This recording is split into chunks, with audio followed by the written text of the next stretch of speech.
Hey guys, welcome back with me again in this channel. So on today's video, I'm gonna show you how you can easily add a light leak effect to your videos in CapCut.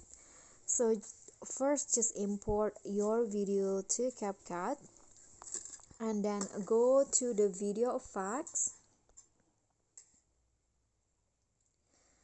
Here, click on the retro category and then select the leak to effect.